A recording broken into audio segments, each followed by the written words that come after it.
everyone. Today we are going to start our further sections of IPC. In our last video, we read about the sections 80. Now we are continuing the section 81. Section 81 जो है IPC का वो ये बताता है कि act likely to cause harm but done without criminal intent and to prevent other harm. ऐसा act जो कि मतलब कार्य जिससे अपहानि कारित होना संभव है, लेकिन वो एक्ट क्यों किया उस पर्सन ने, बिना वो कोई आपराधिक आशय के बिना वो कार्य किया ताकि दूसरी अपहानि ना हो सके। मतलब एक क्रिमिनल एक्ट किया मतलब बिना क्रिमिनल इंटेंशन के, ताकि उससे जो दूसरा ज़्यादा बड़ा जो क्रिमिनल एक्ट होने वाला था उसको बचाव करने के लिए उसने वो एक्ट किया। तो इस एक्ट को एक्सेप्शन माना जाएगा, यहाँ पे उस व्यक्ति को पनिश नहीं किया जाएगा। सेक्शन जो 81 बोलता है कि nothing is an offence merely by a reason of its being done with the knowledge that is likely to cause harm। मतलब कोई बात केवल इस कारण से अपराध नहीं है कि वो जानते हुए कारित की गई है कि उससे अपहानि कारित होना संभव है। यदि अपहानि कारित करने के लिए किसी आपराधिक आशय के बिना और व्यक्ति संपत्ति और अन्य अपहानि निवारण के परिवर्जन के प्रयोजन से सद्भाव पूर्वक की गई हो। मतलब कि एक पर्सन है एक्यूज, उसने एक ऐसा एक्ट किया जो कि वो ऑफेंस है, लेकिन उसने कुछ बड़े ऑफेंस को बचाने के लिए वो छोटा ऑफेंस कारित किया।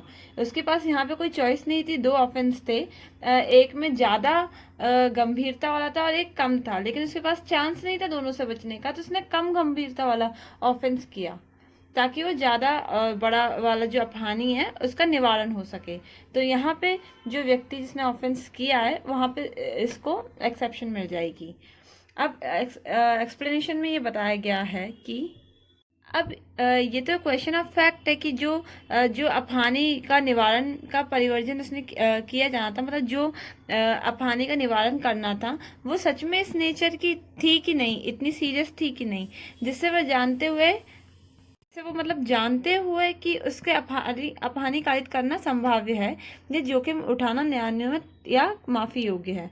मतलब ये पूरा फैक्ट का मैटर है कि सच में उसने जो ऑफेंस किया वो इतना ज़्यादा सीरियस था कि नहीं था। मतलब उसने जो दो ऑफेंस किया तो जो बड़ा वाला जो ऑफेंस जो बचाने के लिए उसने दूसरा ऑफेंस किया, तो सच में क्या वो ऑफेंस इतना सीरियस था कि उस ऑफेंस के चक्कर में से दूसरा वाला ऑफेंस करना पड़े। तो यही सेक्शन 81 बताया गया है। इसमें देखो एक इलस्ट्रेशन दिया गया था, ये बताया गया था कि जो का है वो एक वेसल में था, स्टीम वेसल में, मतलब शिप जो होता है जलयान जिसको बोलते हैं, तो वहाँ पे था वो, ठीक है। वो एकदम से अपने आप को इस पोजीशन में पाता है कि वो अपने वेसल को रोक नहीं सकता, ठीक है। और वहाँ पे सामने एक बोट होती है, तो वो बोट में टकराने वाला होता है जिसमें 20 या 30 पैसेंजर्स होते हैं। अगर वो अपना रास्ता चेंज नहीं करता है तो, और अगर वो चेंज करता है तो वो मतलब उस बोट पे टकराने वाला होता है जिसमें सिर्फ 2 पैसेंजर हैं। तो वहाँ पे वो ऐसी सिचुएशन में है कि एक बोट है जहाँ पे 20-30 पैसेंजर हैं, एक बोट है जहाँ पे 2 पैसेंजर हैं। तो वो और कहीं उसके पास वे है नहीं निकलने का, तो वो गुड फेथ में क्या करता है कि गुड फेथ में वो दूसरी वाली बोट को टकरा देता है जिसमें सिर्फ 2 पैसेंजर थे, क्योंकि वो सोचता है कि कम से कम ज़्यादा लोग बच सकें, ज़्यादा बड़ी हानि को वो बचा सके और कम हानि हो जाए, ज़्यादा बड़ी ना हो सके, क्योंकि उसके पास कोई ऑप्शन है नहीं। तो उसने बड़ी वाली हानि को बचाने के लिए छोटी वाली हानि कारित की। तो यहाँ पे उसको क्या हुआ, यहाँ पे उसको एक एक्सेप्शन मिल जाएगा, यहाँ वो लायबल नहीं होगा, ठीक है। यहाँ पे उसको लायबिलिटी नहीं होगी। अब जो बी है इलस्ट्रेशन, उसमें बताया गया है कि यहाँ पे क्या होता है कि आग लग जाती है, तो जो ए होता है वो घरों को गिरा देता है ताकि आग बुझ सके, और इतनी बड़ी लगती है वो, तो उसको घर को गिराने पड़ते हैं तो ताकि ह्यूमन की लाइफ बच सके और आग से वो बच सके, ठीक है। तो यहाँ ये पाया जाता है कि जो एक्ट है वो सच में बहुत इमिनेंटली डेंजरस है ना। तो उसने उसको रोकने के लिए दूसरा एक्ट किया, तो ए यहाँ पे कोई भी ऑफेंस का गिल्टी नहीं होगा। यहाँ 81 में उसको एक्सेप्शन मिल जाएगा। अब जो सेक्शन है 82, इसमें ये बताया गया है कि act of a child under 7 years of age, मतलब 7 साल से कम एज के जो बच्चे होते हैं, अगर वो कोई भी क्राइम करते हैं, मतलब उनसे कोई भी एक्ट होता है, तो वो उनको लाइबिलिटी नहीं होगी, क्योंकि वो छोटे हैं और उस समय उनका जो माइंड है वो ऐसा है कि वो इनकेपेबल है जो भी कॉन्सिक्वेंसेज और नेचर को समझने में कि वो लोग क्या चीज़ कर रहे हैं। इसको हम डॉली इनकैपेक्स नाम के मैगज़म से भी हम जानते हैं। अब सेक्शन जो 83 है ये बताता है कि जो एक्ट है चाइल्ड का, act of a child above 7 and under 12 of immature understanding, जो 7 से ऊपर है और 12 से कम है। तो यहाँ दिया गया है कि nothing is an offence which is done by a child above 7 years of age and under 12 who has not attained sufficient maturity of understanding to judge the nature and consequences of his conduct on that occasion।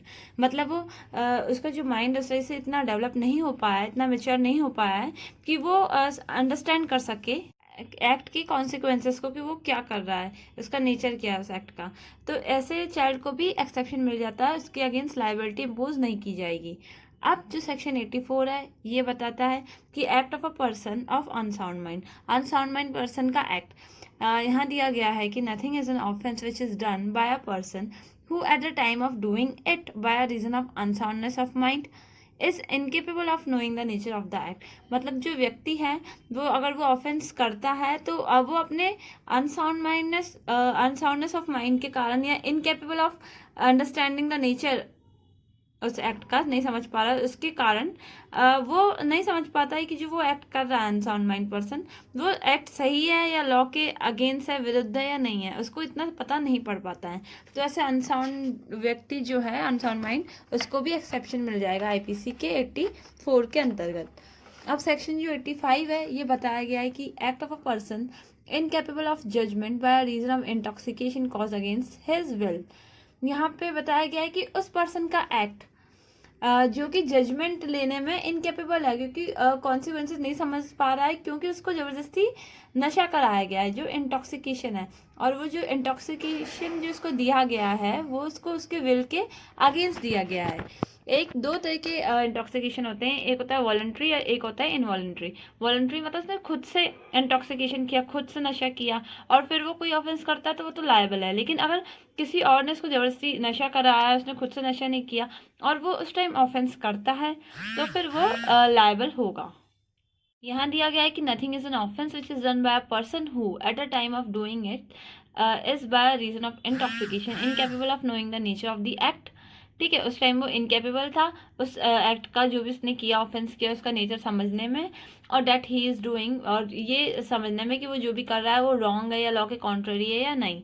और provided that the thing which is intoxicated him was administered him without his knowledge और against his will. और जो भी जो intoxicated जो चीज़ उसको दी गई थी वो उसके विल के अगेंस्ट दी गई थी, किसी और ने जबरदस्ती उसको इंटॉक्सिकेशन दिया था।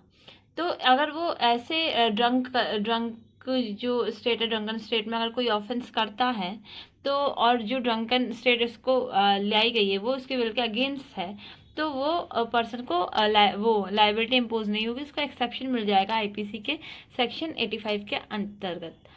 आई होप आप लोगों को ये वीडियो पसंद आया हो और समझ में आया हो। अगर आपके पास कोई भी क्वेरीज है then you may ask in the comment section. Thank you.